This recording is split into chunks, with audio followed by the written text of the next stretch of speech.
Hey guys, this is Animesh और आज की वीडियो में हम बात करेंगे जेनेटिक कोड और कोडॉन के बारे में। इस वीडियो को एंड तक ज़रूर देखिएगा। चलिए आज की वीडियो शुरू करते हैं।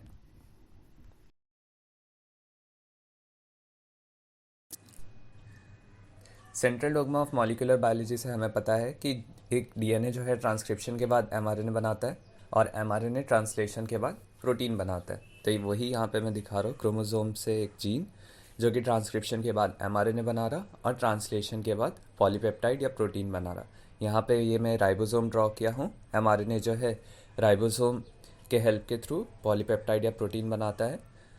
मैंने already central dogma of molecular biology, DNA replication और ट्रांसक्रिप्शन पे काफ़ी डिटेल में वीडियो बना रखी है। अगर आपने नहीं देखी तो उस वीडियो को जाके ज़रूर देखें। मैं उसका लिंक डिस्क्रिप्शन बॉक्स में डाल दूँगा। साथ ही साथ यहाँ पे आई बटन पे दोनों ही वीडियो आ जाएगी। उसके बाद जैसा कि हमें पता है कि एमआरएनए जो है 4 डिफरेंट न्यूक्लियोटाइड्स का बना होता है, adenine, uracil, cytosine and guanine.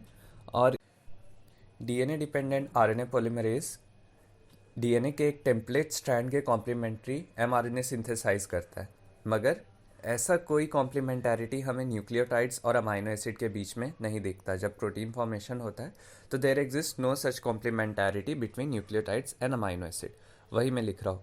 तो यहाँ पे एक इम्पॉर्टेंट क्वेश्चन अराइज होता कि कैसे न्यूक्लियोटाइड से प्रोटीन में इंफॉर्मेशन जाता है या उसको कैसे रीड करके different types of amino acids जो है अटैच होते और फिर प्रोटीन फॉर्म होता है। तो जैसा कि हमें पता है कि टोटल 20 अमाइनो एसिड्स होते हैं। तो अब साइंटिस्ट ने सोचा कि अगर एक न्यूक्लियोटाइड कोड करेगा एक अमाइनो एसिड के लिए, वही मैं लिख रहा हूँ, if one nucleotide codes for amino acid तब टोटल नंबर ऑफ कॉम्बिनेशन क्या होंगे, 4⁻1 यानी 4 कॉम्बिनेशन होंगे। अगर 2 न्यूक्लियोटाइड कोड करेगा अमाइनो एसिड के लिए तो टोटल नंबर ऑफ कॉम्बिनेशन होंगे 4⁻2 यानी 16 कॉम्बिनेशन। बट स्टिल यहाँ पे 20 से कम है, यानी सारे के सारे अमाइनो एसिड्स कोड नहीं होंगे। उसके बाद फिर क्या किया, 3 nucleotides coding for amino acid. अब हम ये केस कंसिडर करेंगे तो 4⁻3 क्या होता है, 64। तो 64 कॉम्बिनेशंस। तो यहाँ पे हमारे पास एम्पल कॉम्बिनेशन है। We have more than sufficient number of combinations for coding all amino acids.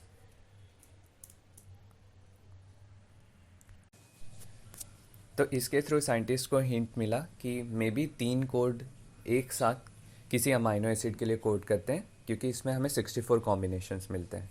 बाद में एक्सपेरिमेंटली रिसर्च के थ्रू भी पता चला कि ये सही था। अ ट्रिपलेट कोड यानी 3 न्यूक्लियोटाइड का सीक्वेंस एक साथ एक अमाइनो एसिड को कोड करता है। तो वही मैं लिख रहा हूँ, a triplet code call codon codes for a amino acid.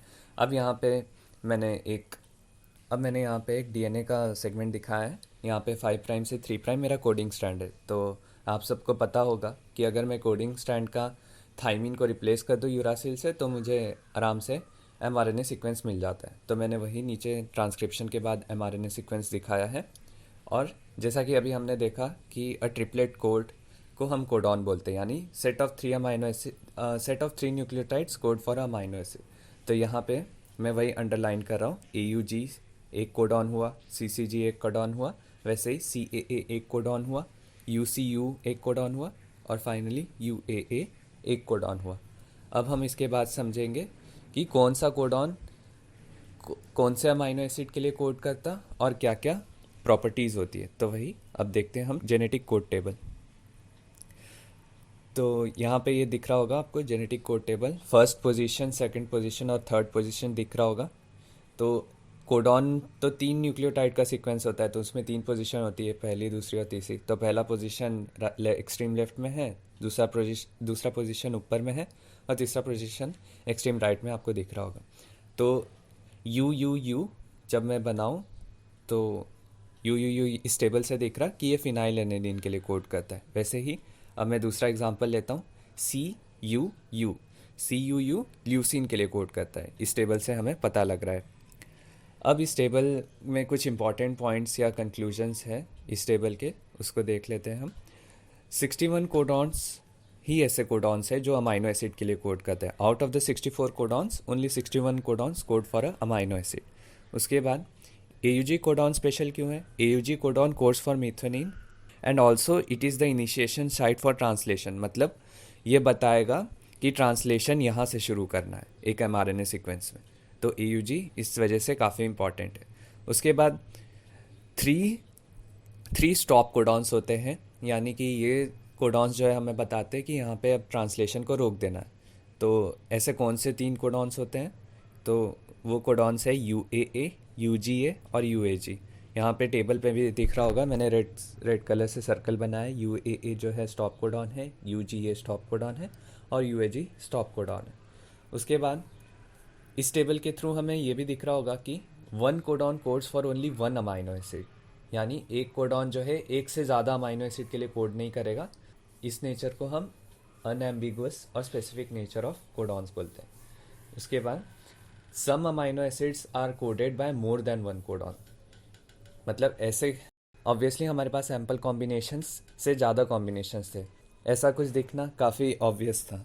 तो यहाँ पे एग्जाम्पल देख लेते हैं, शुरू के ही 2 एग्जाम्पल ले लेते हैं, UUU और UUC। UUU भी फिनाइल एनिलीन के लिए कोड करता और UUC भी फिनाइल एनिलीन के लिए कोड करता। अब अगली प्रॉपर्टी है कि codons are read in a continuous non overlapping fashion, मतलब 3 के बाद चौथे से दूसरा कोडॉन को रीड करना शुरू करेंगे। ऐसा नहीं कि 3 कोडॉन को, मतलब 3 न्यूक्लियोटाइड्स को रीड किए तो सेकंड पोजीशन से वापस से 3 का सेट बनाएंगे, मतलब नॉन ओवरलैपिंग फैशन में ये न्यूक्लियोटाइड सीक्वेंस रीड होते जाते हैं। ये अभी अब और अच्छे से नेक्स्ट एग्जाम्पल में देखेंगे। This code is nearly universal, मतलब मेरा एक कोडॉन जो है एक ही अमाइनो एसिड के लिए कोड करेगा ऑलमोस्ट सारे ऑर्गेनिजम्स में। जैसे CUU ल्यूसीन के लिए कोड करता, तो वो ह्यूमंस में भी ल्यूसीन के लिए कोड करेगा और बैक्टीरिया में भी ल्यूसीन के लिए ही कोड करेगा।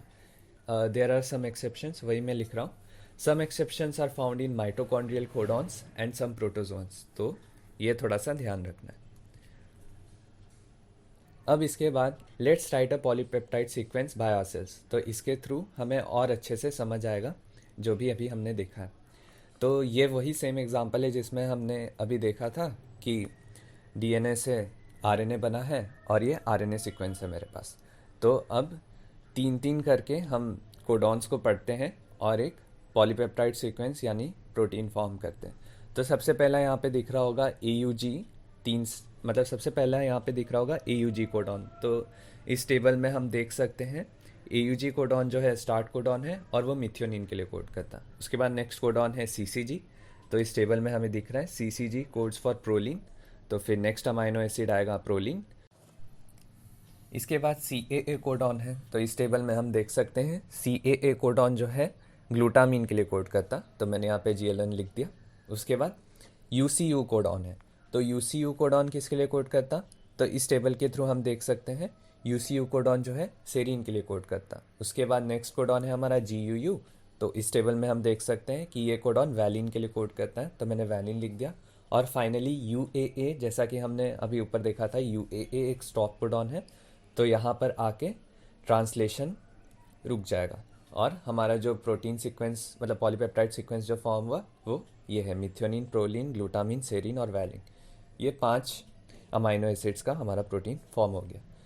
उसके बाद यहाँ पे जैसा कि मैंने ऊपर बताया था कि हम नॉन ओवरलैपिंग फैशन में रीड करते हैं, तो हमने AUG के बाद सीधा CCG लिया, AUG के बाद UGC नहीं लिया। तो ये बात काफ़ी मतलब इम्पॉर्टेंट है, इसको ध्यान में रखिएगा। तो इसी के साथ ये वीडियो यहाँ पर ख़त्म होता है। नेक्स्ट वीडियो में हम देखेंगे कि ट्रांसलेशन कैसे होता है, ट्रांसफ़र RNA का क्या रोल है और tRNA और राइबोसोम्स मिलकर कोडॉन कैसे पढ़ते हैं और प्रोटीन कैसे फॉर्म करते हैं। लाइक, कमेंट, शेयर, सब्सक्राइब करना ना भूलें and you can also follow me on Instagram, और इंस्टाग्राम का लिंक मेरे डिस्क्रिप्शन बॉक्स में है। And also I will attach the PDF of whatever I have written in the description box. So thank you for watching and stay tuned for more videos like this. Signing off.